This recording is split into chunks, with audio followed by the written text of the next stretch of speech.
Halo saudara-saudara yang terkasih, selamat datang di Kantus Channel. Channel untuk mewartakan Yesus Kristus.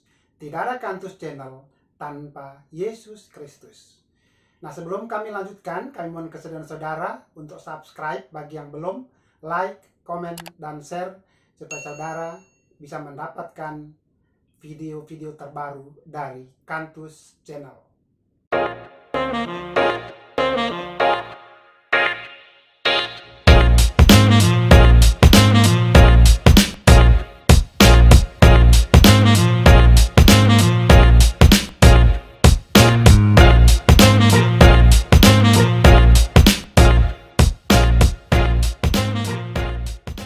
Saudara-saudara yang terkasih, pada kesempatan ini kita akan membahas sebuah tema yang pasti sangat menarik, yaitu fenomena para mualaf.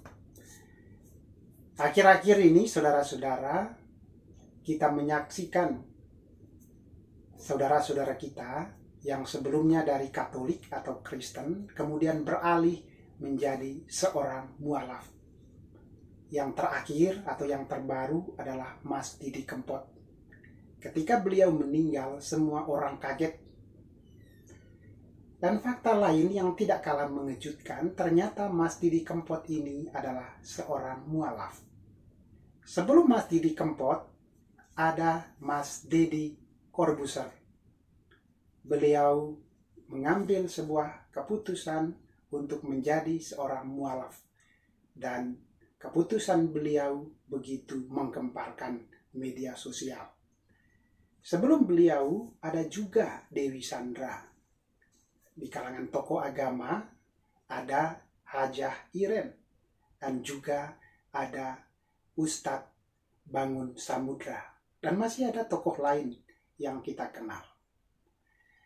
Lalu melihat fenomena ini, saudara-saudara, kita bertanya, mengapa mereka memutuskan untuk menjadi seorang mualaf?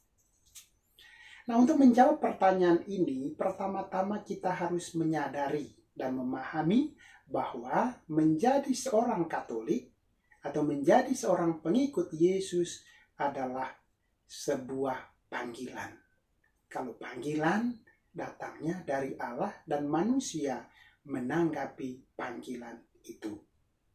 Tetapi saudara-saudara, ternyata ada orang yang sudah dipanggil dan mengatakan ya, kemudian menjadi pengikut Yesus, tiba-tiba di tengah jalan mereka memutuskan untuk meninggalkan Yesus dan berpindah keyakinan. Hal ini terjadi karena adanya fakta lain bahwa setiap manusia, termasuk para pengikut Yesus, diberikan kebebasan yang mutlak oleh Allah. Dengan kebebasan yang dimiliki oleh para pengikut Yesus ini, maka selalu terbuka kemungkinan bagi setiap pengikut Yesus untuk meninggalkan Yesus di tengah jalan. Itulah yang terjadi dengan para mualaf. Nah, saudara-saudara yang terkasih, kalau kita menelusuri kitab suci dan sejarah kekristenan, sesungguhnya orang-orang yang beralih atau berpaling dari Yesus itu sudah terjadi ribuan tahun yang lalu. Bahkan saudara-saudara, kitab suci mencatat bahwa orang yang meninggalkan Yesus, yang sebelumnya mengikuti Yesus, kemudian memutuskan untuk meninggalkan Yesus, itu ternyata sudah ada sejak zaman Yesus.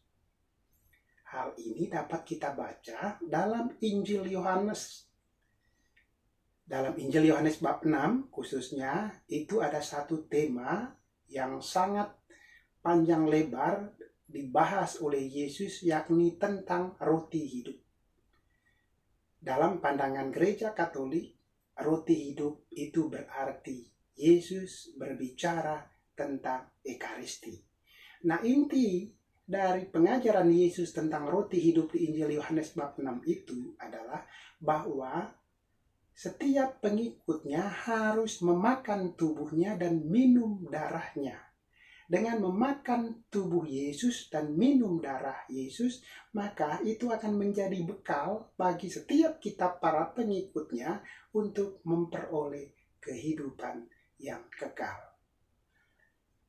Nah, saudara-saudara terkasih, di akhir pengajaran Yesus yang sangat panjang tentang roti hidup itu, ternyata ada para pengikut Yesus yang merasa bahwa ajaran Yesus ini terlalu keras, sulit untuk dipahami, sulit untuk dijalankan.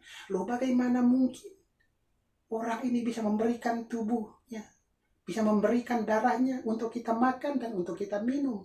Itu sesuatu yang tidak mungkin. Mereka berbicara secara manusiawi. Nah, saudara-saudara yang terkasih, apa reaksi Yesus ketika dia menyaksikan? Saya membacakan supaya lebih jelas di Injil Yohanes bab 6 ayat 66. Mulai dari waktu itu, banyak murid-murid Yesus mengundurkan diri dan tidak lagi mengikuti dia. Di dalam kitab suci dicatat banyak murid. Jadi sekumpulan orang dalam jumlah yang besar itu tiba-tiba memutuskan untuk mengundurkan diri. Lalu apa reaksi Yesus? Ternyata saudara, Yesus tidak bersedih. Yesus tidak merasa kehilangan. Mengapa? Karena keselamatan itu adalah tanggung jawab manusia. Manusia yang mau selamat. Dan Yesus hanya menawarkan keselamatan itu. Nah, sebaliknya saudara-saudara yang terkasih, jadi begitu orang banyak itu mengundurkan diri, yang tersisa itu hanya 12 rasul Yesus.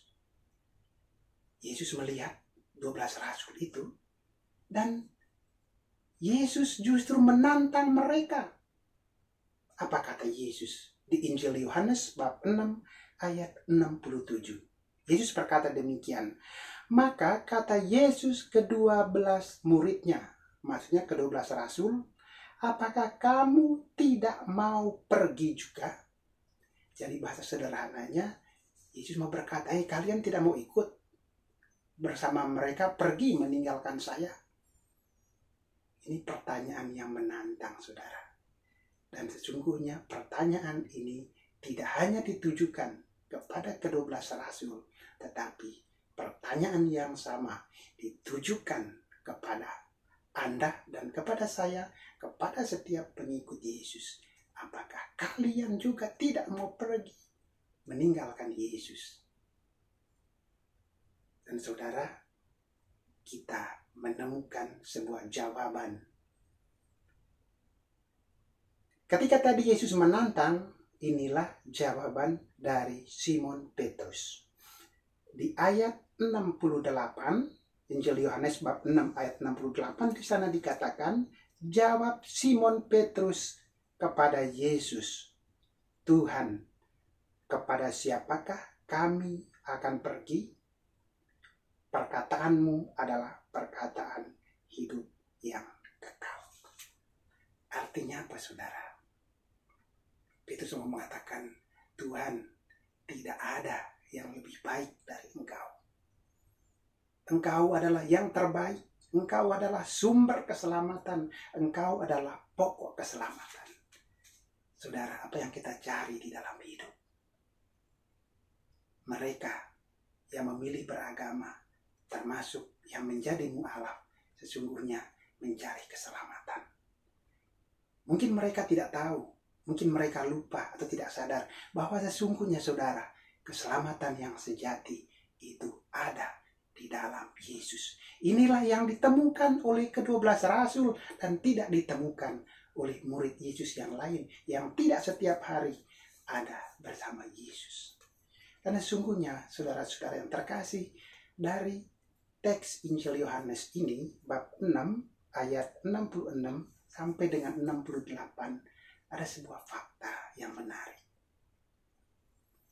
Jadi ada dua kelompok Yesus. Pertama adalah kelompok yang paling dekat dengan Yesus, kita bisa menyebutnya ring 1, yaitu para murid, para rasul berjumlah 12 orang. Lalu ada ring di luar kelompok 12 rasul itu. Mereka yang di luar inilah yang meninggalkan Yesus. Jadi mereka meninggalkan Yesus karena apa? Karena mereka tidak sungguh-sungguh mengenal Yesus.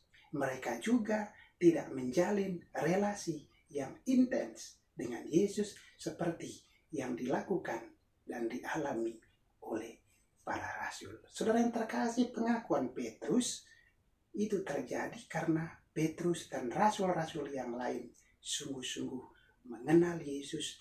Mereka juga memiliki hubungan yang intens dengan Yesus. Dan disitulah muncul keyakinan, muncul kesadaran dari para rasul bahwa Yesus adalah pokok dan sumber keselamatan.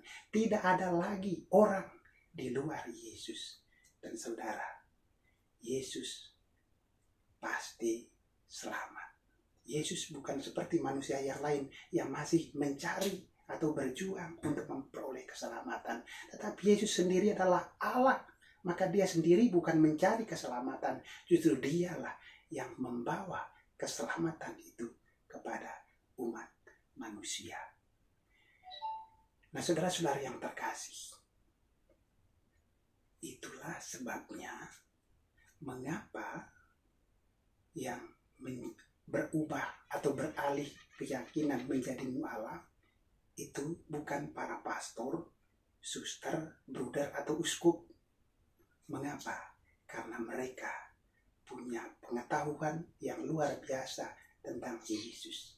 Mereka juga mempunyai relasi yang intens dengan Yesus lewat doa dan juga komunitas.